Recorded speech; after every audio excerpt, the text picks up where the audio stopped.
Hello hello hello hello hello hello hello नमस्कार नमस्कार नमस्कार दोस्तों, आप सभी का बहुत बहुत स्वागत है हमारे आज के एक बहुत ही जबरदस्त और एक बहुत ही महत्वपूर्ण सेशन के अंदर। कक्षा 10वीं के संदर्भ में अगर हम लोग बात करें दोस्तों, हमारा जो यूपी बोर्ड है उसका आप देखते हैं दोस्तों कि डेट शीट हमारे सामने मौजूद है। बिहार बोर्ड की बात करें तो उनकी भी डेट शीट्स आने लग गई हैं। सीबीएसई वाले बच्चों के भी एग्जाम्स की तारीखें आ चुकी हैं। और अगर हम लोग बात करें दोस्तों तो अब मोटे मोटे तौर पर हमारे पास सिर्फ 100 दिन के करीब बचे हैं और इन 100 दिनों के अंतर्गत आप कक्षा 10वीं में सामाजिक अध्ययन से संबंधित कौन कौन से वो आपके भाग देखने को मिलते हैं और कौन कौन से चैप्टर्स हैं और वो कौन कौन से महत्वपूर्ण टॉपिक्स हैं जिनको आपको डेफिनेटली पढ़ना चाहिए, जिनको ध्यान में रखकर अगर आप पढ़ेंगे तो आप कक्षा 10वीं में सामाजिक अध्ययन के अंतर्गत पूरे में से पूरे नंबर हासिल कर सकते हैं। उनको हमारी आज की इस क्लास के अंदर हम लोग एक एक करके डिस्कस करेंगे। तो भैया कुर्सी की बेटी लेते हैं बांध और बहुत अच्छे तरीके से हम लोग आप सभी के साथ डिस्कस करते हैं और यह समझने की कोशिश करते हैं कि अगर आप कक्षा 10वीं के अंदर हैं, जो कि आप हैं ही, और अगर आप लोग सामाजिक अध्ययन विषय को रखते हैं जो कि आप सभी के पास है ही, और अगर आप लोग सामाजिक अध्ययन के अंतर्गत 95% से ज्यादा नंबर लेना चाहते हैं तो आपको वो कौन से चैप्टर्स हैं और कौन से टॉपिक्स हैं जिन पर ध्यान देने की जरूरत है, आप इस आज के हमारे सेशन को देखिए और इस सेशन के आखिरी तक आपको वो सारी जानकारी मिलने वाली है। स्टार्ट करते हैं दोस्तों। सबसे पहले हम लोग यहां पर आप सभी के साथ सामाजिक अध्ययन की अपनी बात ही कर रहे हैं और सामाजिक अध्ययन के अंतर्गत अगर हम देखें दोस्तों तो हमारे पास इतिहास है, भूगोल है, राजनीतिक विज्ञान है और अर्थशास्त्र है। और इन चारों भागों से आने वाले जो आपके भिन्न भिन्न चैप्टर्स हमें देखने को मिलते हैं, अलग अलग प्रकार के जो हमारे पाठ हमें देखने को मिलते हैं, वो कौन से महत्वपूर्ण पाठ होने लग गए हैं उनको हम लोग यहां पर समझ रहे हैं। चलिए स्टार्ट कर लेते हैं। सबसे पहले अगर हम लोग बात करते हैं इतिहास की, तो इतिहास में एक बहुत ही महत्वपूर्ण हमारा चैप्टर है। अगर आप पिछले सालों के क्वेश्चन पेपर देखते हैं उसके अंदर भी इस चैप्टर से बहुत सारे सवाल पूछे गए हैं और इस वर्ष भी इस चैप्टर से बहुत सारे सवाल आने की संभावना देखने को मिल रही है। चैप्टर का नाम है राष्ट्रवाद, या फिर जिसे हम लोग बोलते हैं किस नाम से बेटा, जिसे हम लोग यहां पर बोलते हैं यूरोप में राष्ट्रवाद का उदय, है ना भैया। तो हमारा ये प्यारा सा एक चैप्टर है जिसे हम लोग बोल रहे हैं यूरोप में राष्ट्रवाद का उदय। ये मुख्य तौर पर यूरोप से संबंधित जितने भी देश हैं उनके अंदर राष्ट्रवाद किस प्रकार से आया, और इस चैप्टर के अंदर जो सबसे महत्वपूर्ण बात आपको ध्यान रखनी है, वैसे तो ये पूरा चैप्टर बहुत सारी बातों को रखता है, हमें फ्रांसीसी क्रांति वाला जो बिंदु है उस पर ध्यान देना है। उसी के साथ साथ नेपोलियन इस पार्ट के अंदर हमें आता हुआ देखने को मिलता है, जो 1804 से 1815 तक एक राजा बनकर रहता है और नेपोलियन के द्वारा बनाई गई जो नेपोलियन संहिता थी वो किस प्रारूप में हमें आती हुई देखने को मिलती है, वो इस चैप्टर से बहुत ज्यादा महत्वपूर्णता रखती है। इसी के साथ साथ यूरोप में राष्ट्रवाद से हमें एक और बात आती हुई दिखती है दोस्तों कि हम लोग यहां पर एकीकरण को लेकर जो आंदोलन हो रहे हैं या फिर जो अलग अलग तरीके के युद्ध होते हैं, जिसके अंदर हम लोग यहां पर इटली का एकीकरण हुआ और उसी के साथ साथ जो जर्मनी का एकीकरण हुआ, उन दोनों एकीकरणों की जो पूरी कहानी है, उसकी जो सारी घटनाएं हैं कि कौन कौन से राजा लोग आते हैं, कौन कौन सी लड़ाइयां लड़ी जाती हैं और किस वर्ष विशेष के अंदर इटली का और जर्मनी का एकीकरण हो जाता है, यह भी बहुत ज्यादा महत्वपूर्ण है जिसे आपको याद रखना है। और महत्वपूर्ण व्यक्ति जो इस चैप्टर से हमें याद रखने हैं, उसके अंदर हमारे जोसेफ गैरिबाल्डी हुए, जोसेफ मेजनी हुए, बिस्मार्क हुए, काउंट कैमिलो द कावूर हुए। इन लोगों ने किस किस तरीके से जर्मनी एवं इटली के एकीकरण में योगदान दिया है, इन व्यक्ति के बारे में भी हमें जानकारी होनी चाहिए। तो यूरोप में राष्ट्रवाद का उदय महत्वपूर्ण तौर पर इन सारी बातों को अपने अंदर रखता है। इतिहास का ही हमारा एक और चैप्टर हमारे सामने मौजूद है और जिसे हम लोग भारत में राष्ट्रवाद के नाम से जानते हैं और इसके अंतर्गत ना हमें बहुत सारे महत्वपूर्ण बिंदु आते हुए देखने को मिल जाते हैं। तो हमारे चैप्टर का नाम है भारत में राष्ट्रवाद और ये जो हमारा भारत में राष्ट्रवाद वाला चैप्टर है, यहां से कौन कौन सी महत्वपूर्ण बातचीत आ जाती है या फिर कौन कौन से महत्वपूर्ण हमारे बिंदु हैं जिनको आपको डेफिनेटली ध्यान देना है, जो पेपर में बहुत ज्यादा महत्वपूर्णता रखना है।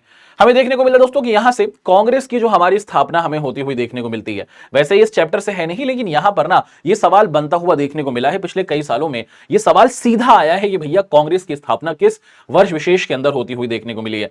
कांग्रेस के साथ ही ये भारत की आजादी वाला भी चैप्टर हमारा देखने को मिला है। तो कांग्रेस कब बनी और कांग्रेस ने, और उसी के साथ साथ हमें देखने को मिलता है दोस्तों कि मुख्य तौर पर अगर हम बात करते हैं गांधी जी की, तो गांधी जी भारत कब आ रही हैं, ये वाला जो हमारा तथ्य है ये आपको याद रखना है कि गांधी जी महत्वपूर्ण तौर पर भारत के अंदर कब अपना आगमन कर लेते हैं। और गांधी जी के आ जाने के बाद अगर हम देखें दोस्तों कि उनके जरिए बड़े बड़े आंदोलन किए गए हैं, विशेषकर जो महत्वपूर्ण आंदोलन है उसमें हमारा जो असहयोग आंदोलन है कब से कब तक हुआ, और इस आंदोलन में गांव के लोगों ने, शहर के लोगों ने, आदिवासी लोगों ने और उसी के साथ साथ महिलाओं ने क्या योगदान दिया। फिर एक और हमारा आंदोलन आता है जिसे हम लोग सविनय विज्ञ आंदोलन कहते हैं, और इस सविनय विज्ञ आंदोलन उसी के साथ साथ जो हमारा दांडी मार्च वाली कहानी है, दांडी मार्च मतलब दांडी जी की जो दांडी की जो यात्रा थी जो गांधी जी ने की थी, उसको भी हमें याद रखना है। और फिर भारत छोड़ो आंदोलन, एक बहुत ही महत्वपूर्ण हमारा ये भी चैप्टर हमें देखने को मिलता है, और इसी आंदोलन के बाद भारत की जो आजादी है वो संपूर्ण हो जाती है ना। अच्छा, इस चैप्टर में कुछ महत्वपूर्ण व्यक्ति हैं जिनके बारे में भी सवाल बनते रहे हैं और आने की संभावना रख रहे हैं। तो जैसे हमें गांधी जी के बारे में जानकारी रखनी है, हमें जवाहरलाल नेहरू से संबंधित हमारा आपको लाहौर अधिवेशन देखने को मिलता है, वो आपको याद रखना है। उसी के साथ साथ हमें देखने को मिला दोस्तों कि जो हमारे सुभाष चंद्र बोस हुए, ये वो व्यक्ति थे, सुभाष चंद्र बोस साहब, जो मुख्य तौर पर क्या बात करते हैं कि जब साल 1922 में असहयोग आंदोलन खत्म किया गया था, तो ये सहयोग कर रहे थे कि हमें भारत के अंदर इसी प्रकार के आंदोलनों को बढ़ाना है ना। तो ये कुछ महान व्यक्तित्व हैं जिनको हमें याद रखना है, और सरदार पटेल के बारे में भी यहां पर हमारी जो बिंदु है उनको हम देख रहे हैं। बढ़ते हैं आगे। हमारा इतिहास के दो बहुत ही महत्वपूर्ण चैप्टर्स हैं, उनसे बहुत ज्यादा महत्वपूर्णता वाले सवाल बन रहे हैं। अब हम लोग आपको भूगोल की तरफ लेके जा रहे हैं, और अगर हम भूगोल के अंतर्गत बात करें दोस्तों कि जो हमारा संसाधन एवं विकास वाला चैप्टर है, वहां से भी बहुत सारे महत्वपूर्ण बिंदु आते हैं और उनको एक एक कर हम लोग देखते हैं। सबसे पहले हमें देखने को मिलता है दोस्तों, है ना, ये जो हमारा भूगोल का चैप्टर है ना, इसके अंदर हम लोग अलग अलग संसाधनों को देखते हैं। हमारा एक चैप्टर है जिसमें हम लोग संसाधन विकास की बात करते हैं, एक चैप्टर के अंदर हम लोग जल संसाधन को देखते हैं, एक चैप्टर के अंदर हम लोग वन्य जीव संसाधन को देखते हैं। तो पूरा एक 3 हमारे चैप्टर है जो संसाधनों के आसपास ही है।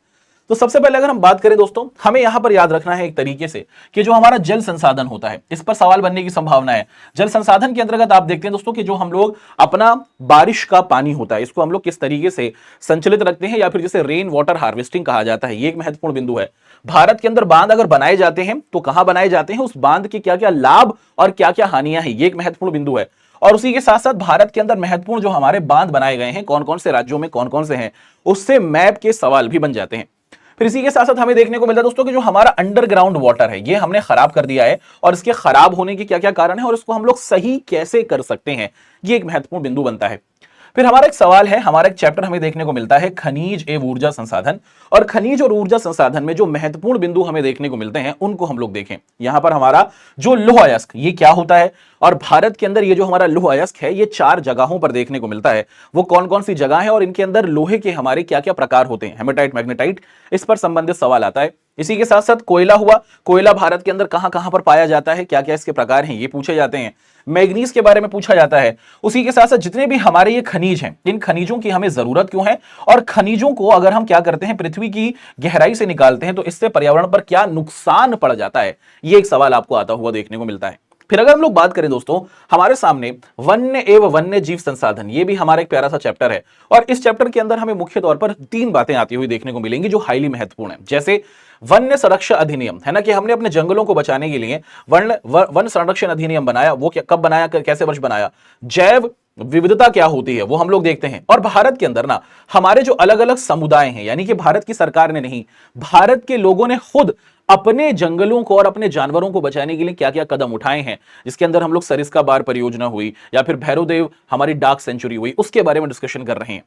इसी के साथ साथ ना हमारा ये जो प्राकृतिक संसाधन या फिर जो हमारा संसाधन विकास का चैप्टर है, वहां से सतत पोषणीय विकास क्या होता है, संसाधन नियोजन भारत के अंदर किस तरीके से होता है, और उसी के साथ साथ पृथ्वी सम्मेलन, ये भी एक बहुत ही महत्वपूर्ण बिंदु है जो आपको हमारे इस चैप्टर से और इस बिंदु से आता हुआ देखने को मिल जाता है। पृथ्वी सम्मेलन को ही हम लोग रियो सम्मेलन के नाम से जान रहे हैं। बात अगर भूगोल की कर रहे हैं तो भूगोल के अंदर हमारे कुछ और भाग भी आ जाते हैं, और इन भागों को भी हम लोग एक बार देख ही लेते हैं। हमारे सामने यहां पर आता हुआ दिखता है दोस्तों, जिसे हम लोग कह रहे हैं कृषि और उद्योग। और अगर हम बात करें दोस्तों कि भारत के अंदर ना हमारा एक बहुत ही महत्वपूर्ण बिंदु है, और वो क्या है दोस्तों कि एक तरीके से हमारे प्यारे भारत के अंदर कृषि की कितने प्रकार होते हैं, इस पर एक सवाल बनता है। और उसी के साथ साथ भारत के अंदर जो हमारी खाद्य फसलें हैं वो कौन कौन सी हैं, जो खाई जाने वाली फसलें हैं और जो अखाद्य फसलें हैं। अब ध्यान दीजिएगा कि भारत के अंदर जो हमारी खाद्य फसलें हैं उसके अंदर गेहूं हुआ, चावल हुआ, उसी के साथ साथ हमें देखने को मिलता है दोस्तों कि हमारा मक्का हुआ, ज्वार हुआ, और मोटे अनाज, ये महत्वपूर्ण है, ध्यान से सुनिएगा। इसी के साथ साथ अगर हम लोग अपनी अखाद्य फसलों की बात करते हैं तो उसके अंदर रबड़ और जूट, ये 2 महत्वपूर्ण हमारी फसलें हैं जिससे सवाल बनने की संभावना रहती है। फिर हम लोग आप सभी के साथ डिस्कशन करते हैं उद्योग के बारे में। उद्योग का मतलब क्या है बेटा, कि हमारे यहां पर भारत के अंदर कारखाने हैं, और अगर कारखाने हैं तो महत्वपूर्ण तौर पर कपड़ा उद्योग भारत के अंदर किस तरीके से है, भारत के अंदर जो हमारे लोहे और इस्पात के उद्योग हैं यानी कि फैक्ट्रियां हैं, वो कहां कहां पर हैं, कौन कौन से राज्यों में है। भारत के अंदर सीमेंट उद्योग, सीमेंट को बनाने में क्या क्या चीजें लगती हैं। और उसी के साथ साथ हमारे यहां पर ये जो सूचना प्रौद्योगिकी है, सूचना प्रौद्योगिकी मतलब जो हमने इंफॉर्मेशन टेक्नोलॉजी, जो भारत सॉफ्टवेयर बनाता है वो किस प्रारूप में बनाता है, ये एक महत्वपूर्ण सवाल बन जाता है। इसी के साथ साथ जब हम लोग बात करते हैं राष्ट्रीय अर्थव्यवस्था की जीवन रेखाएं, आपको याद होगा हमारा एक चैप्टर है भूगोल का, वहां से एक महत्वपूर्ण बिंदु आने की संभावना रख रहा है, जिसे हम लोग बोलते हैं क्या, रेलवे। कि भारत के अंदर जो हमारी छुक छुक रेलगाड़ी है, ये कब चली, भारत की रेलगाड़ी का पूरा इतिहास और वर्तमान समय में भारत की रेलगाड़ी कितने स्तर पर फैली हुई है भारतीय रेलवे, उससे हमारे ये महत्वपूर्ण बातें आती हुई देखने को मिल रही हैं। और फिर हमारे पास इसी चैप्टर से एक और बिंदु आता हुआ देखने को मिलता है, और जिसे हम लोग किस नाम से जान रहे हैं बेटा, जिसे हम लोग जान रहे हैं सड़क योजना के बारे से, या फिर भारत के अंदर सड़क क्या है ना। एक सवाल यह बनता है कि सड़कों से क्या तात्पर्य है, सड़क के कितने प्रकार भारत के अंदर देखने को मिलते हैं, और सड़कों की रेलवे से तुलना भी आपको आती हुई देखने को मिलती है। तो सड़क क्या है, भारत के अंदर सड़कों के कितने प्रकार हैं, 6 प्रकार की हमारी सड़कें हैं, और महत्वपूर्ण तौर पर भारत के अंदर जो सड़क है और जो रेलवे है, इसके बीच में तुलना करने की संभावना है ना, ये बहुत ही महत्वपूर्ण हमारा ये चैप्टर और इससे संबंधित बिंदु हमें देखने को मिल रहा है। बढ़ते हैं आगे और एक और बहुत ही महत्वपूर्ण बात आपके साथ कर लेते हैं, राजनीतिक विज्ञान की बात की जाएगी। और राजनीतिक विज्ञान में भी हमारे बहुत सारे महत्वपूर्ण बिंदु आते हैं जो आपके पेपर के अंदर आते रहे हैं और आने की संभावना रख रहे हैं, उनको हम लोग देखते हैं। यहां पर हमें आता हुआ देखने को मिलता है दोस्तों कि लोकतंत्र की चुनौतियां आपकी पाठ्यपुस्तक के अंदर वैसे सबसे आखिरी का चैप्टर अपन को देखने को मिलता है, लेकिन ये बहुत ज्यादा महत्वपूर्ण है। और लोकतंत्र की चुनौतियों के अंदर हमें देखने को मिलता है कि एक तरीके से जो राजनीतिक दल हैं वो सही तरीके से कार्य नहीं कर पा रहे हैं। राजनीतिक दलों के अंदर वंशवाद देखने को मिलता है, यहां पर सबको साथ लेकर चलने की जो वास्तविकता है वो होती हुई नहीं दिखती। लोकतंत्र के अंदर हमें आर्थिक असमानता देखने को मिल जाती है। जो सारे बिंदु हैं, लोकतंत्र की जो बड़ी बड़ी चुनौतियां हैं वो हमें याद रखना है। राजनीतिक सुधार के राजनीतिक दल क्या होते हैं, राजनीतिक पार्टियां या पॉलिटिकल पार्टियां, पॉलिटिकल पार्टी चुनाव के अंदर अब जाती हैं तो ये पारदर्शिता कैसे बनाती हैं। और हमें अगर अपने देश के अंदर लोकतंत्र को बेहतर करना है तो उसे भ्रष्टाचार को हमें रोकना होगा। भ्रष्टाचार का मतलब कि जो पैसा पब्लिक का आता है, पब्लिक के पैसे को देने के बजाय नेता लोग उसे अपनी जेब में या फिर जो अधिकारी होते हैं उसे अपनी जेब में डाल लेते हैं, इसे ही भ्रष्टाचार कहा जा रहा है। तो इसे हम कैसे रोक सकते हैं। फिर हमें एक चैप्टर देखने को मिलता है जिसे हम लोग बोलते हैं सत्ता की साझेदारी। सत्ता की साझेदारी के अंतर्गत हमें सत्ता की साझेदारी के जो 4 प्रकार हैं, मतलब भारत के अंदर सत्ता की साझेदारी होती है ये तो सबको पता है, लेकिन भारत के अंदर ये सत्ता की साझेदारी 4 तरीकों से होती है। एक होता है क्षैतिज वितरण, एक होता है ऊर्ध्वाधर वितरण, और उसी के साथ साथ एक हमें देखने को मिलता है सामाजिक समूहों के बीच में हम लोग अपनी सत्ता की साझेदारी करते हैं, और उसी के साथ साथ हम लोग अपने दबाव समूहों के साथ भी सत्ता की साझेदारी करते हैं। तो सत्ता की साझेदारी के जो 4 प्रारूप भारत के अंदर हैं उनको आपको अच्छे तरीके से समझना है।